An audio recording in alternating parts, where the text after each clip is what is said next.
Recording. Hello, everyone. Welcome to a very special episode of Uncanny Treks. We are winding down our coverage of Star Trek Strange New World Season 3. We've got to talk about the finale, then we've got to do an episode about Season 2, which we never did, and then we will do an episode about Season 3. I am Bob in Cascadia. That is Matt in the Southland. Matt, how you doing at the end of Season 3? Oh man, Bob. I don't know. It's kind of sad that the season's over. I want It's more kind of Strange New Worlds. I always want it. I always want more SNW. Come on. Well, I'm torn and I'm sad for two reasons. It's sad that we are not going to have any Strange New Worlds for a year, except for books and comics. Although we might go back at some point and revisit that Marvel comic from the '90s, Star Trek Early Voyages. That would be interesting to compare to this, since it's doing basically the same thing in a very different way. But I'm also sad because this season finale kind of sucks, Matt. Yeah, I'm not gonna say it's the best end to this season. It's not the worst they could have done, and I'm not gonna say it's bad TV either, Bob. Like I'm not gonna say it's like a complete. It's not going in the dumpster fire. I'll give you that. I think. I don't I've know. been Are I've been you? texting my friends who I would probably not put it in the dumpster fire, but I've been texting my friends like trying to get them to lower their expectations for this. Hmm. And I've been saying like, look, there's a lot to like in the finale, but it's got some terrible stuff. There's one particular subplot that I would unquestionably put in the dumpster fire, and then everything else is, it's not bad. So it has me even it out to say it's like meh.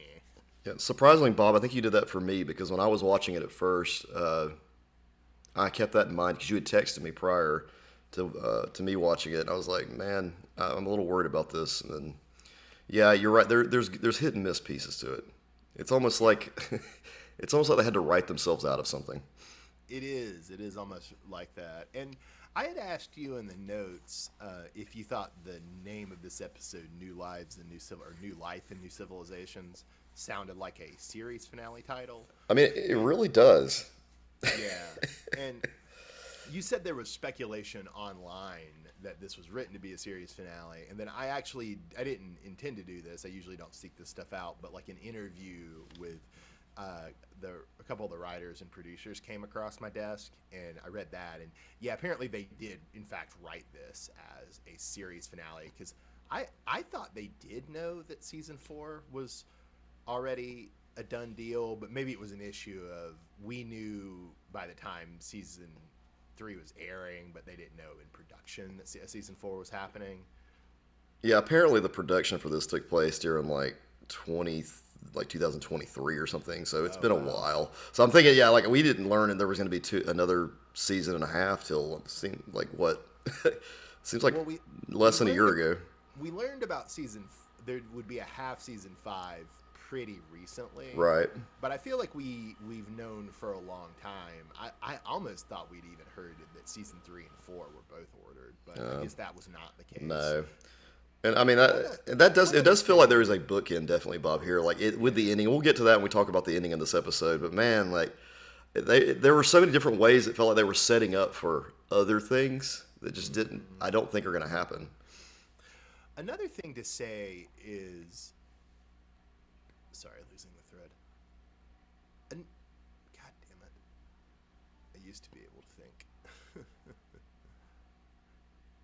Oh, another thing to say is, I think they might have been a little bit burned by how they did the production for season 2, and they left on a cliffhanger. Hmm. And then it seemed like maybe this is not right, but my impression at the time was the fans were pretty angry because there was the cliffhanger on season 2, and then there was the big delay because of the writer's strike. Hmm.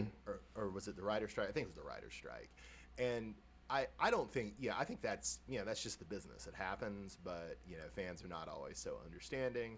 So I also wonder if some of that, maybe they didn't know they were going to get season 4, but they also just felt a little burned by that experience of ending on a cliffhanger. So they're like, oh, not going to do that again.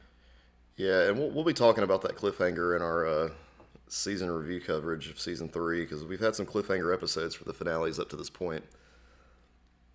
Yeah, that'll be interesting. That'll be interesting. So, what actually goes down in New Life and New Civilizations, Matt? Well, Bob, the crew discovered that the Vesda life form who inhabited Ensign Gamble has rebuilt his body, and it was transported to a planet where the Vesda are worshipped as gods. So we start out in terms of just the episode itself with a going away party for Battelle as she goes to take over Starfleet Legal or whatever. And did this going away party for Battelle immediately think she was a goner? Oh I yeah, mean, something's gonna happen. I mean, they got it all set up. They got everybody together. I just know because it's not a Batman thing that the actual violence will happen at the party. that's funny. That's funny. And it is interesting that it does seem like every Strange New Worlds finale is about Battelle nearly dying.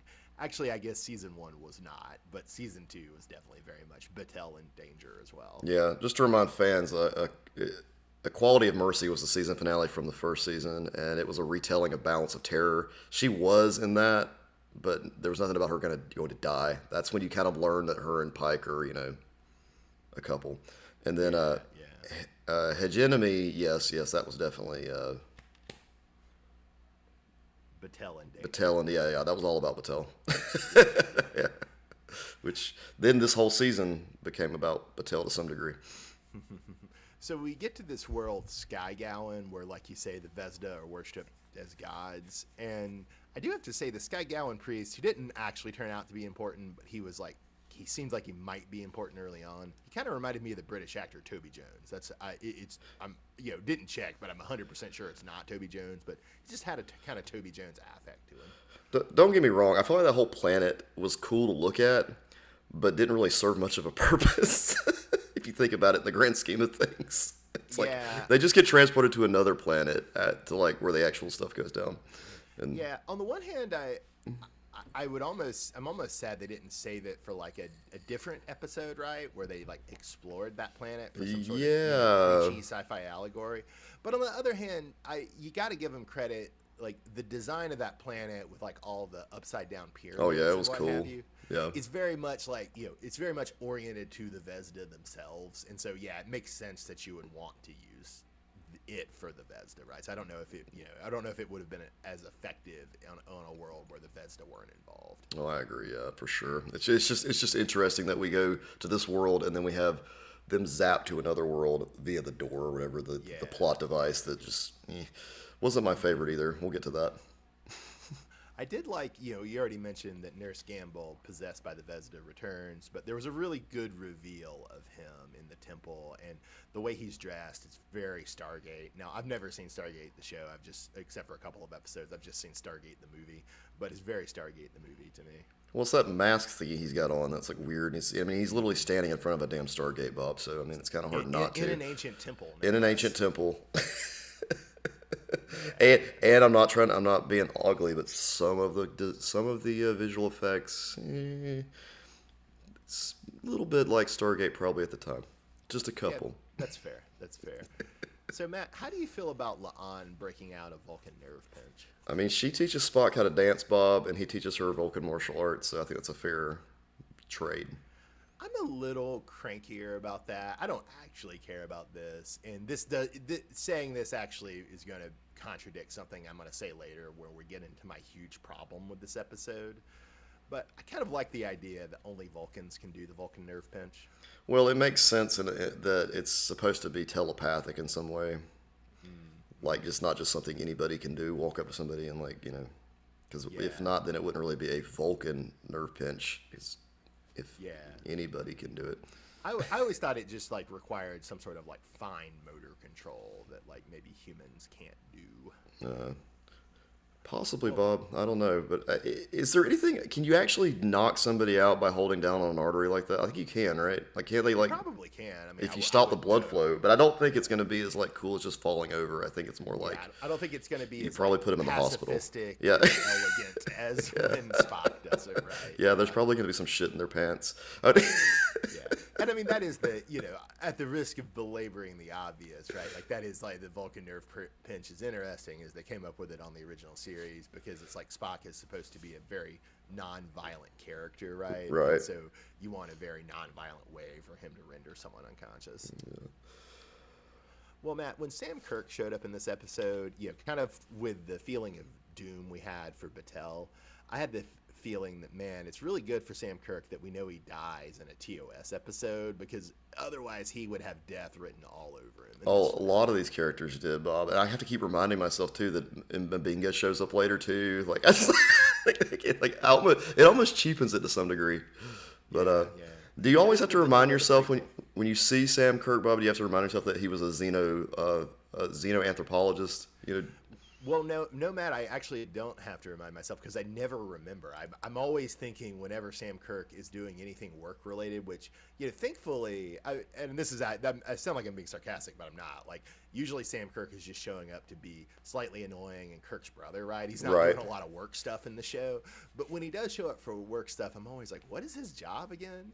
And then when he's making these, and this begins to get into my problem with this episode when he starts making these weird pronouncements about like the nature of evil. I'm like, what does this guy do? And then I saw in something before you said it here, they was like, he's a xenoanthropologist, and I'm like, oh, okay. I guess on the one hand that makes sense. On the other hand, I don't think anybody on the Strange New Worlds writing staff has ever taken an anthropology class. No, I doubt it. And I'm just like, for some reason, I thought, for some reason, in my brain too, when I read xenoanthropologist, I think of like a cryptid guy.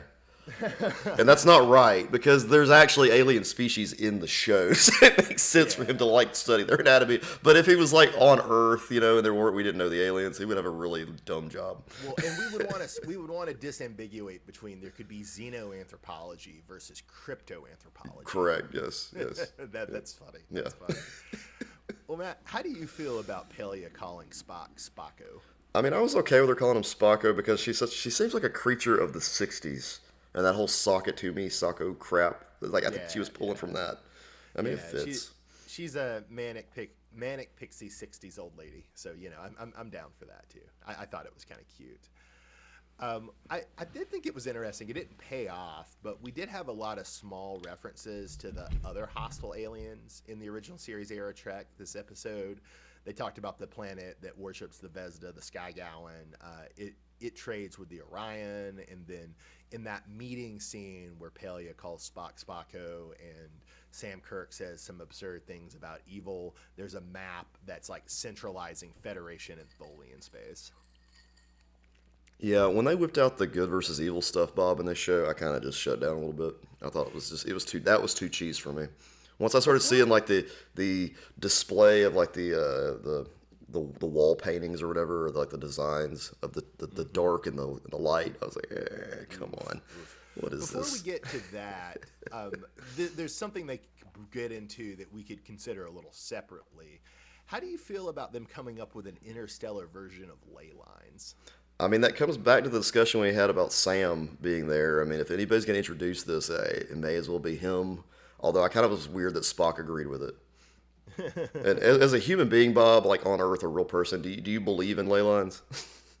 I do not believe in ley lines, although I must say I'm aware of them as a belief, and I'm mostly aware of them as from Batman that Ra's al Ghul has his Lazarus pits along ley lines. Yeah, it's the only way you can like that. That's the only cool thing I've ever heard about ley lines, and I know it's not real. So yeah, I would say I tend to not believe in them, but I also don't. I have not investigated the matter at all, so I'm not speaking from a position of informed skepticism there. I'm just speaking of a position of generally disbelieving New Age stuff. I saw some people online who were really bothered by the ley line crap being in Star Trek. I'm not bothered by it. Maybe it's not my preference, but I don't feel it's other stuff in this episode I feel strongly about. It's not the ley lines. Yeah, and as long as they don't come back to it, we're good. I wouldn't even go that far. It would have to be. I don't want. That's too magic for me, Bob. I don't want. Although it does raise with the point about like instantaneous travel. Yes. It is potentially too powerful, and it's also too redundant of what Discovery was doing with the mycelial network potentially. So I see what you're saying in that. Exactly. Yeah, and I'm saying like if you're gonna have stuff like Voyager, your favorite, you can't have ley lines where they could potentially get back to Earth so easily, and then them not actually explore that. No, that's a fair point. Fair point. If Sam was back here coming up with these ideas back in the days of Spock and Pike. No, no, it's a very fair point. So one thing I did like to keep on the positive before we get to the really negative, they have the ritual on Vesda, or sorry, on Sky Gowan, where the Vesda have the Sky Gowanites do this like collective eye trauma ritual in synchronization, and that was like really gory and really cool, I thought. Yeah, and then here's the thing about this is what I love. I go online. I'm like, okay, let's see what people are bitching about here. They were upset that the party, like when the landing party comes down, and there's all these folks around with no eyeballs, and they go and they take out the Vesda with the nerve pinch. No one reacts. They don't have eyes.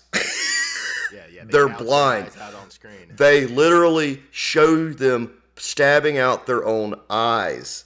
And we're talking comments all the way down, Bob. No one's saying this. Just everybody like, yeah, it's stupid. Yeah, what's up with that? What did they do? We need a fight scene. No, you don't.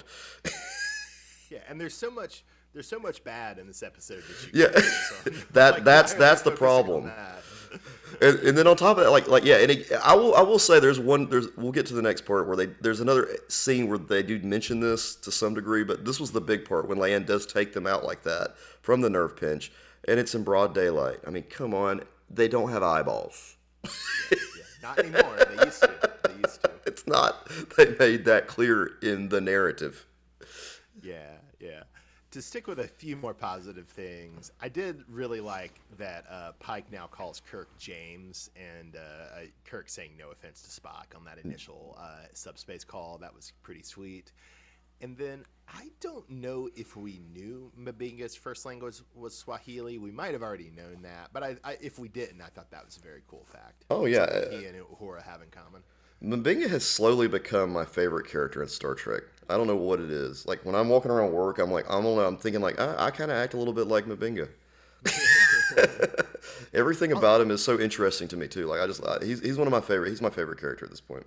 On the one hand, I agree with you that I really like Mbinga. I'm really glad he's on the show. He's one of my favorite characters.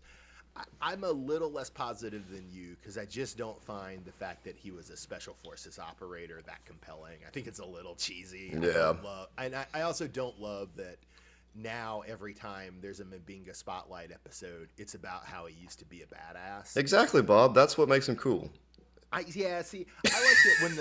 it when the Mbinga spotlight episode was, oh, he has his daughter hidden in the transporter. Yeah, that was a cool episode too. See, there's all these cool things about him, Bob. He is a cool character. Like I said, he's maybe a little overstuffed. I don't think he needs to be a special forces badass. But Bob wants him to be boring doctor. Not a cool guy who like beats up Klingons and takes Klingon venom. I want him to be a sad former dad. Yeah. Who's also a happy-go-lucky fisherman. That's what and a good doctor. Yeah. That's what I like. I do miss, and we're going to talk about this in the season 3 recaps. I don't want to get into this too much here. But one of the things season 3 was missing for me was like the feeling of Mbinga and Chapel being mad scientists together. Yes. Chapel, we'll talk about that later, yeah. We'll talk about that later. Yeah, let's just leave that.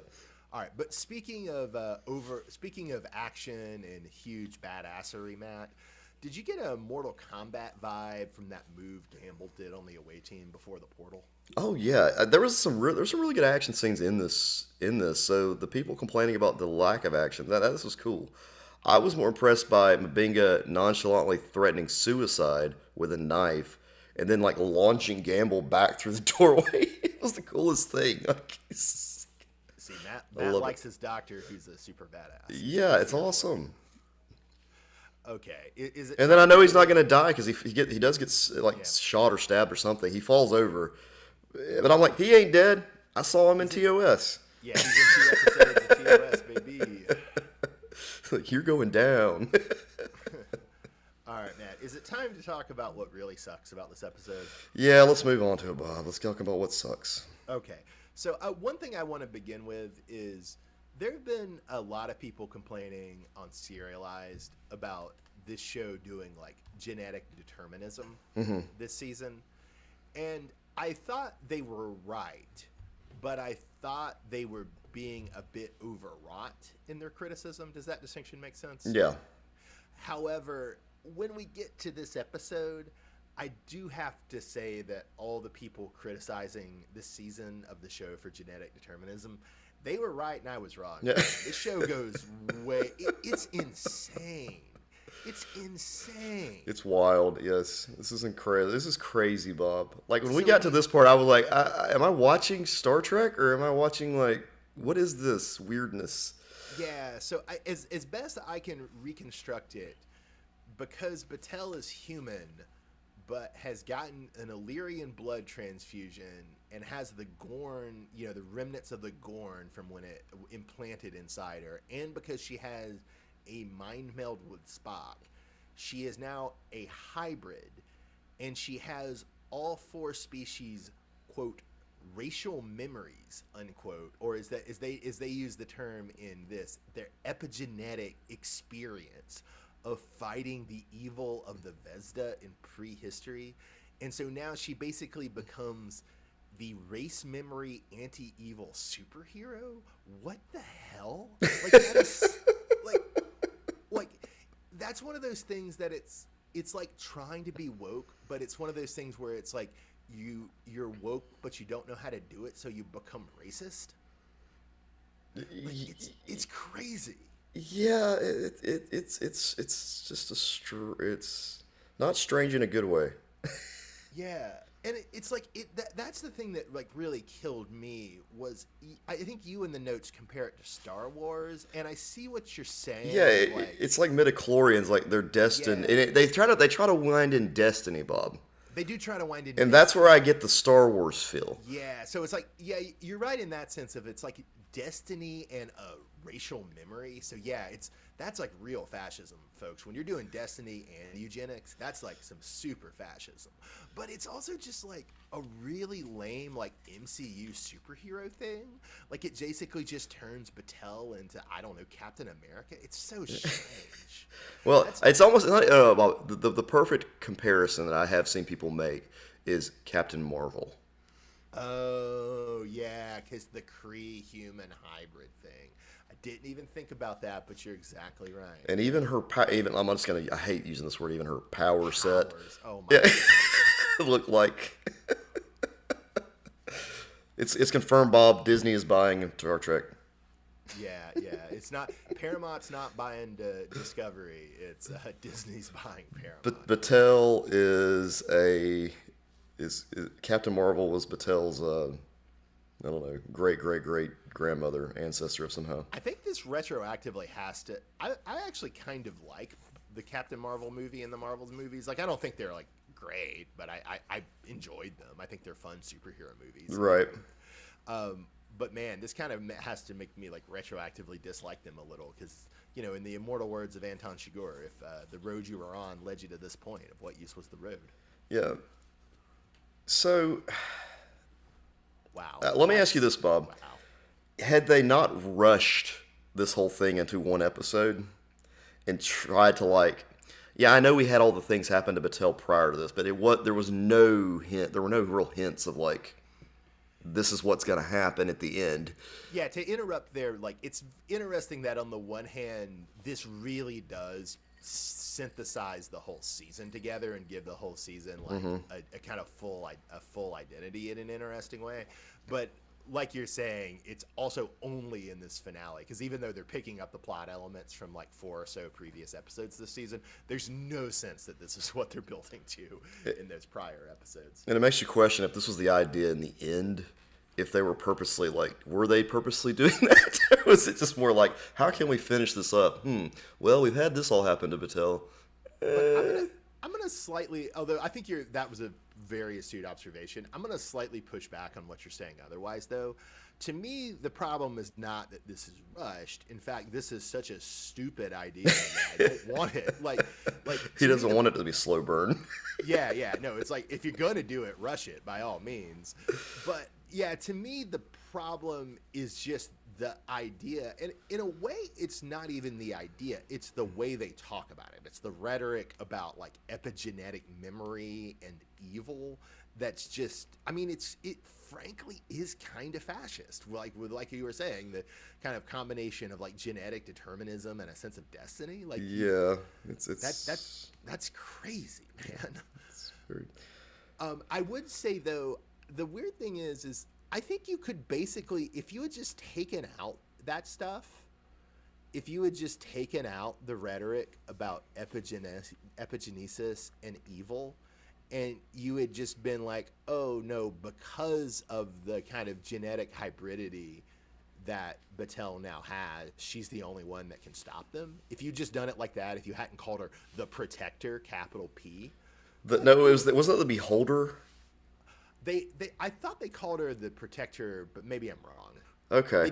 They did talk about beholders too, to the point where I was confused, and I was like, is the beholder like a god species from the original series? Yes, Bob, that's exactly what I did. I thought this was just another retread, and that was another theme of this season of like going back to TOS and like all these godlike creatures and things that we were gonna.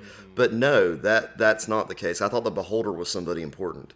I think there was a TNG episode called Eyes of the Beholder. There was, yes, has nothing to do with this. Yeah, Yeah, it's just a metaphorical title. Right. Nothing to do with this. So I was very confused. Yeah, well, and to me just to wrap up the point I was making, to me what's so frustrating about this is if they had just made this not so weird and fascist, had kept basically the same plot, it would have been fine. It wouldn't have been as good as the prior two finales, but it would have been perfectly serviceable, and I would not be complaining about it for 10 minutes on our podcast. Yeah, and Battelle will be back, I'm sure, at some point in like 4 or 5 years with some like. Oh, I don't think so, man. You don't think she's going to magically show up and help something somewhere?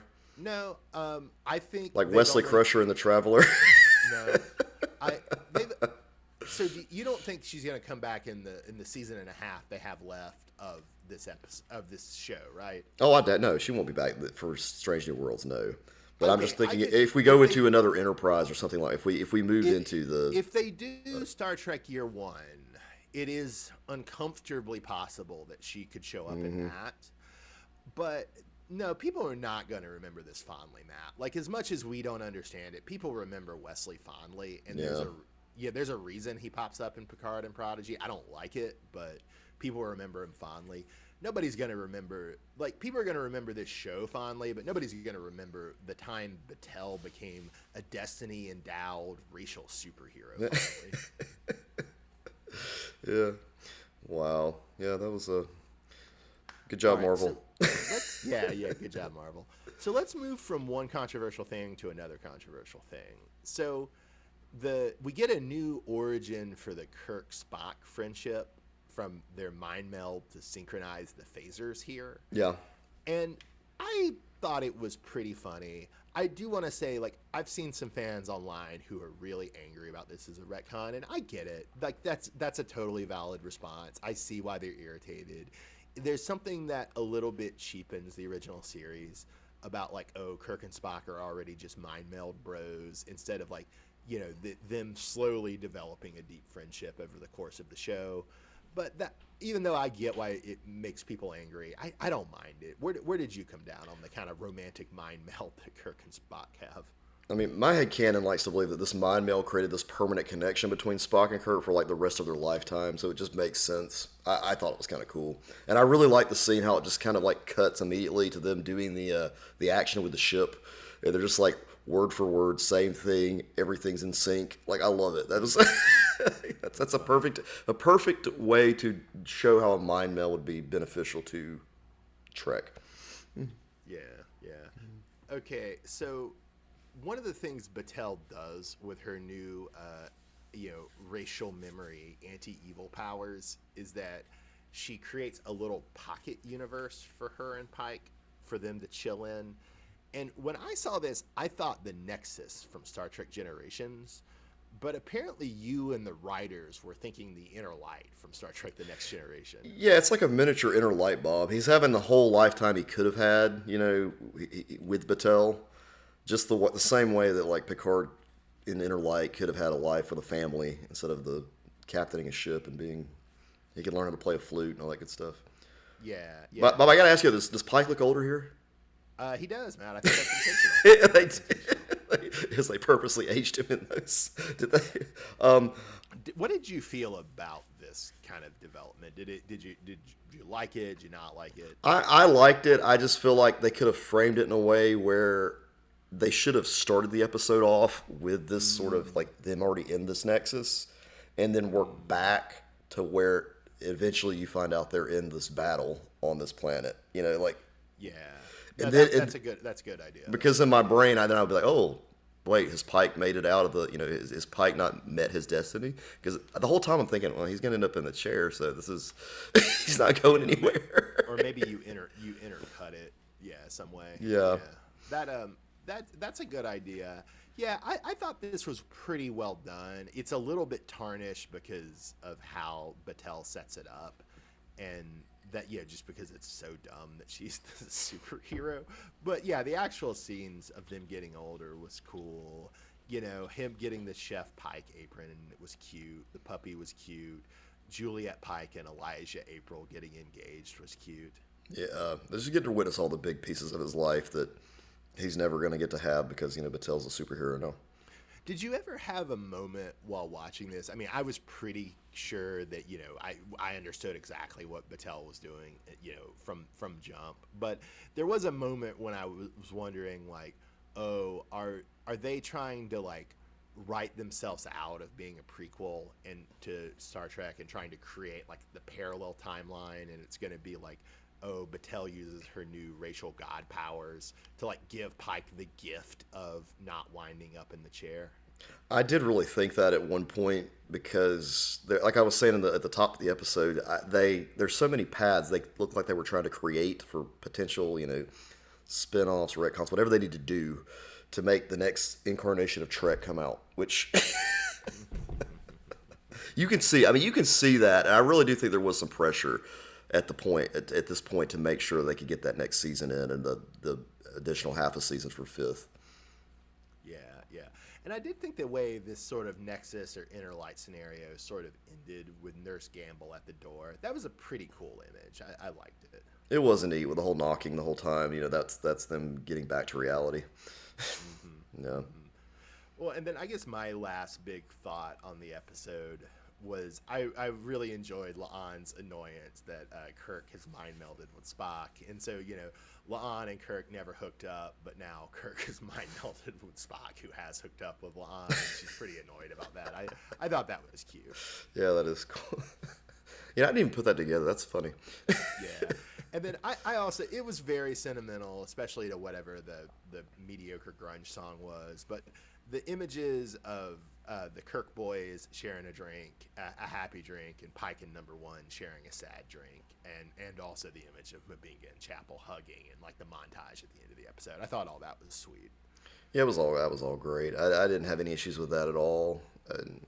As a season finale, this was not spectacular by any means. Yeah. As a series finale, this would have sucked.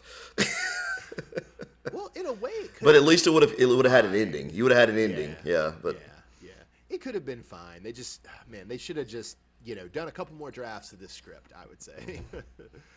Well, Matt, who was your character of the finale? I'm giving it to Dr. M'Benga because he's a badass. Scotty's barely in it, but I'm going to give it to Scotty, both because he is wearing his formal kilt to the Battelle's going away party at the beginning, which is cute, and I also really enjoy his impression of Pelia as Dracula. Yeah. I really like too that this was the Scotty thing was a callback to Uhura. Remember at the beginning when she the same thing happened to her. She showed up in her formal wear. I love that. Like I love the callbacks they do, especially to the TOS cast. They prank the new officers. Okay, Matt, you had the reaction of the week. Do you want to hit us with the reaction of the week? Yeah, Bob. So there was a Yahoo review headline like on my feed.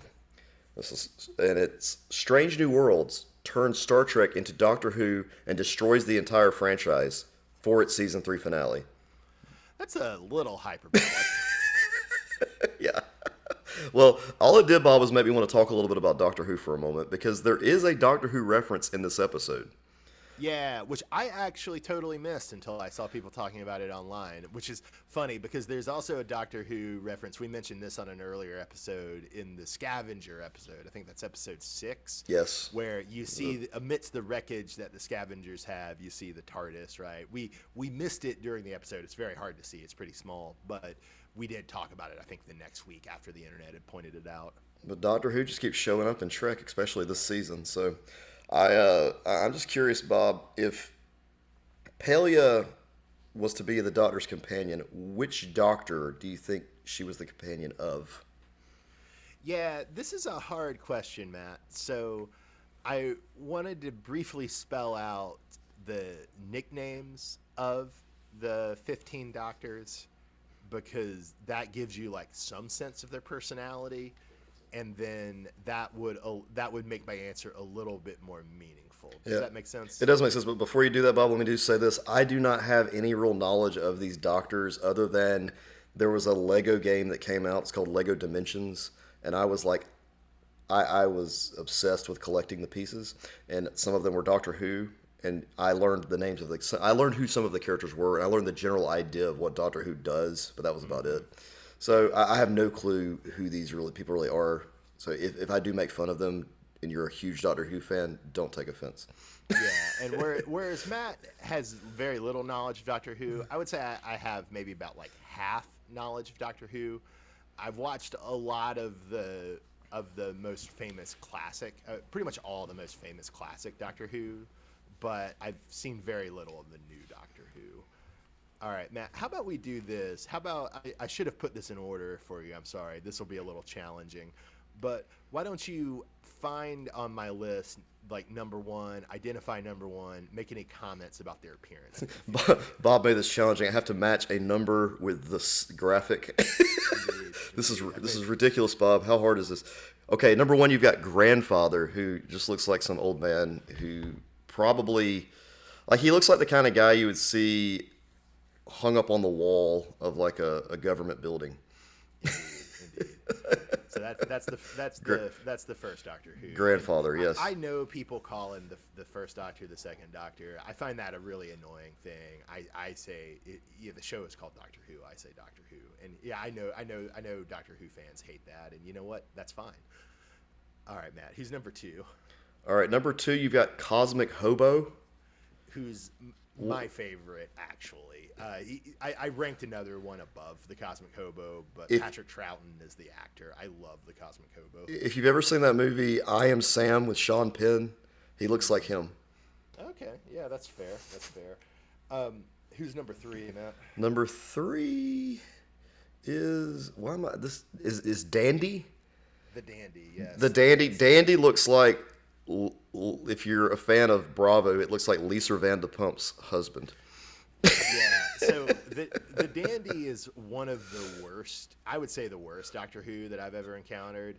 The real bad thing about the Dandy, especially like the first half of his run, is it's during the spy craze in the late 60s. Oh, And so they confine him to Earth, and he's working for a military unit on Earth, and he's like using his like Venusian kung fu. It's so bad, man. It's so bad. his hair is in such a coif too. It's just amazing. Yeah. All right, number 4, Bob, you have the Bohemian. All right. So the actor is Tom Baker. He's the most famous Doctor Who of the classic set. I think the show is already playing on PBS in America, but he's the one who, when Doctor Who started to, to the extent it got big in America in the 70s, it was Tom Baker doing it. This is not a selling point for me, even though I do really like the Tom Baker era. But Douglas Adams, the guy who wrote Hitchhiker's Guide to the Galaxy, he was writing some episodes for the Tom Baker Doctor Who. And so another thing to point out, they did do we're having a lot of Star Trek Doctor Who crossover right now, at least, teasing of it. They did do a comic a while back that's a Star Trek Doctor Who crossover. And the main frame of the crossover is it's the Next Generation and a later Doctor, which we'll talk about when we get to that later Doctor. But inside the crossover, there's a flashback where like Kirk and Spock and the TOS Enterprise meet the Tom Baker Doctor Who, or the Cosmic, not the Cosmic Hobo. They meet the Bohemian. Well, if you're a layman Doctor Who fan, this is the one that wears the scarf. This is the one. That yes. All right, then Bob, you have the fifth Doctor, who is the cricketer, who looks like a douche. Do you see what's on his lapel? Is that sage? What is that? I don't know. That's a stalk of celery. Oh, a stalk of celery. Okay. Yes. Yeah, he's not one of my favorites. I mean, he's okay. He's not one of my favorites. How about number 6? Yeah, number 6 looks a lot like they tried to go back to the other guy, but just change his outfit a little bit. He's the Madman. Yeah. The actor is actually named Colin Baker too. No relation to Tom Baker, but yeah. So it's like we made a mistake. Let's go back a little bit. Yeah, the Madman's interesting because he's the first Doctor. They did this maybe a little with the grandfather too, but he's the first Doctor who they portray as a bit evil, a bit sadistic. They kind of go some interestingly dark places with the Madman. All right. Well, then after the Madman, Bob, you've got Umbrella, who I've seen him before, and he looks the most interesting to me because because of his outfit. He always seemed off, like he was like mismatched. And anytime I looked at like the Lego characters, he was the one that like stuck out because he looks more like a hobo than Cosmic Hobo. Interesting. Matt just really likes a Riddler umbrella. That's what Matt. That's what probably what it boils down to. Yeah, I'm not a big fan of the Umbrella. I'm not a big fan of. He's like the last of the classic Doctors. They canceled the show while he's the Doctor, and it's not really his fault. It's more the writing, but I don't love his portrayal of the Doctor. And, okay, can you give me like an idea of what year that? Like, was it around the late 80s? Is that? I think it was canceled in the mid 80s, but mid 80s. Okay. Because there's a decent gap between like when they got new Doctor Who, if I remember correctly. Because I started watching, I watched a couple episodes of the new Doctor Who stuff, but nothing. Oh, it's actually 89. Okay. So first season is 1963. I believe the first episode airs maybe the same day as the Kennedy assassination. Oh. And then the last episode is 1989. And so then 27 years maybe. So I guess Keaton Batman had to take him out. Keaton Batman took him out, and then in the 90s they tried to do an American Doctor Who in a TV movie on UPN. It was really like it wasn't originally supposed to be a TV movie. It was originally supposed to be a pilot, but it was like a failed pilot. But they showed it as a TV movie, and so that gives you the 8th Doctor, the Byronic Doctor. He looks boring. I don't know. There a lot of purists really hate that TV movie. I thought it was pretty fun. I like the Byronic Doctor pretty well. Yeah. Then you've got the next Doctor, who I believe. Let's see, where's number 9? It's the Survivor. Yeah, and that's Christopher Eccleston. He comes back in what is it, like 2006 or something? Yeah, there's a huge gap. Yeah. Yeah. So about 5 years in between the classic Doctors and the TV movie Doctor, and then about 10 years in between the TV movie Doctor and the revival of Doctor Who. Christopher Eccleston only sticks around for one season. He's a great actor, though, and it's interesting time as a Doctor. Maybe not amazing, but interesting. And then next up, you've got the Lonely God, number 10, who I think was just doing like a Loki impression the whole time. Yeah. Or I guess in fairness, it's more Loki's doing an impression of him. Oh shoot, my bad. I haven't seen Loki the TV show, but apparently Loki the TV show is like heavy Doctor Who influenced. Mm-hmm. I would imagine. Imagine this Doctor and the next Doctor are the two that are most influencing what Tom Hiddleston is doing there. Right, and then you've got because the next Doctor is Raggedy Man. Yeah, that's Matt Smith, the great character actor who he and David Tennant, who plays the Lonely God, both still very much around pop culture, right? And then you got number 12, the Magician. Yeah, that's Peter Capaldi. He's a much older Doctor. Peter Capaldi got famous for being a very like foul-mouthed fixer. He was on it's basically the show written by the guy who wrote Veep. Oh, okay. That was like it was like a comedy about British politics, and Peter Capaldi, who became the Magician, was the foul-mouthed like Scottish political fixer in that show. He's a great show, and then I hear good things about his time as the Doctor, but I I haven't gotten past the Lonely God. I've watched I think two of the Lonely Gods, 3 or 4 seasons. So that's kind of where I've fallen off. Now we're just talking about what I generically know from pop culture. And then Bob, we get to Doctor 13, and finally we have a female doctor, the The first timeless female, child. yeah, which is pretty unfortunate that that is her epitaph, the timeless child. You would not maybe pick that for the lady. Uh, there is a 14th Doctor, but it's too stupid and too boring to explain. And then there's a 15th Doctor who is the Dancing Man, which is also maybe an unfortunate epitaph for the first Black Doctor, but there you have it. Yeah, they just, wow. Okay, well, there you have your doctors, Bob. So if we had to pick one that Carol Kane's Pelia is going to hang out with, I mean, I would probably, if I were going to do like a series, like a comic tie-in or something, I would go with the where is he at? One, two, four, number four. Bohemian. I would go with Bohemian. You would go with Tom Baker. I would do Tom Baker. If I was doing a comic series, I would probably go with him. Although I would be more interested. I mean, I think you would get more. I would like her also because she'd be it's set during the 70s, late 60s, right? Or is that 70s with him? Baker, Probably it's more the mid 70s. Mid 70s. Yeah. So I could see that being a pretty interesting time for Pelia. Yeah, I don't see her hanging out with Grandfather or maybe Cosmic Hobo. Maybe. Definitely not Grandfather. Definitely her hanging out with number 3 with John Pertwee, with the Dandy. That would not be good either. I I was thinking about her with the Bohemian with Tom Baker with number 4. The problem with that to me is that Tom Baker has like the best companions. Like he has like Sarah Jane is one of them, and he's got a couple other just absolutely wonderful companions. And so, in a way, I kind of don't want to put that pressure on Pelia. If you see what I'm saying? Yeah, I see. Who had crappy companions, Bob? Well, I would say that I think Pelia could have good chemistry with number 6, the Madman. Okay.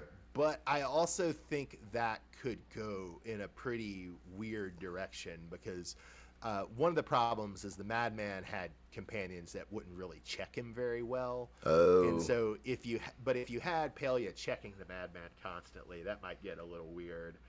I would really enjoy her hanging out with number 2, Patrick Troughton, the Cosmic. Yeah, because he's basically my favorite. They look like they'd have fun too, just based on this illustration of him. Yeah, I do like how we've all just completely like forgot. We just eliminated the newer doctors. Like we're just like forget it. That's just not going to be fun.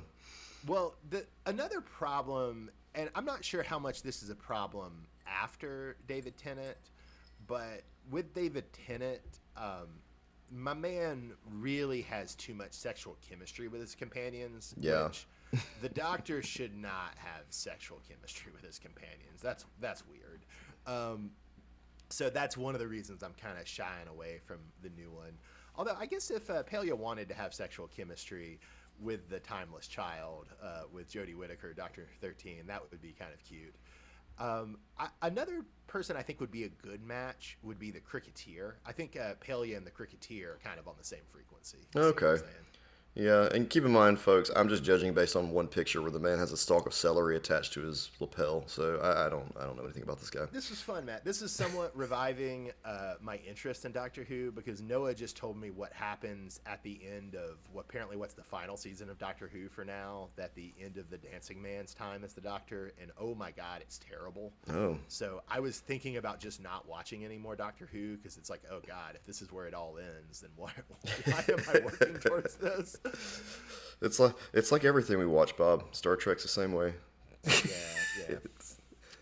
Well, just look at Picard.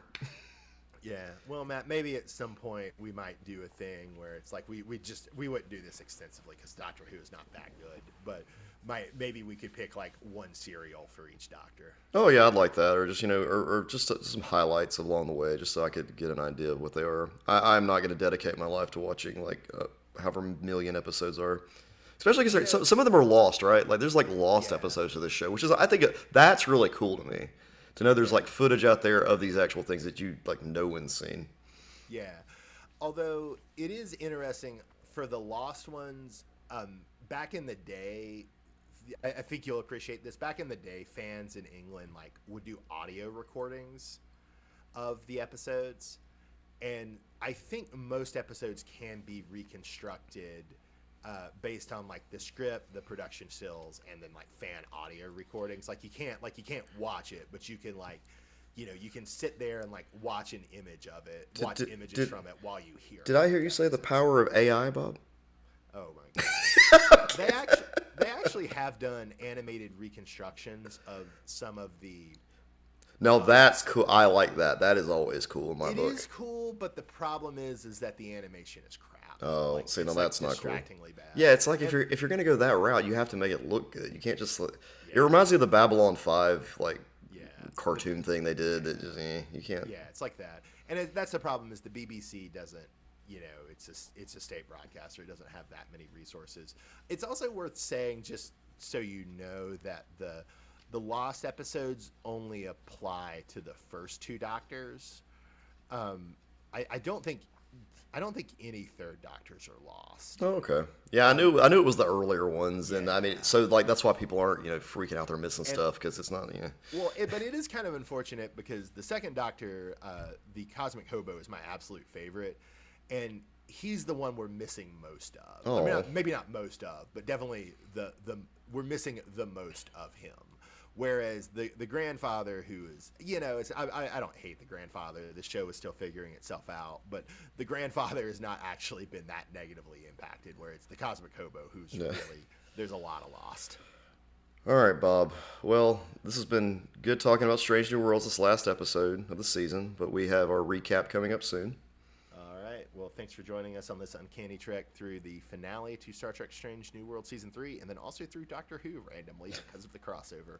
I'm Bob in Cascadia. That's Matt in the Southland. Have a great night, everyone. Thanks for listening.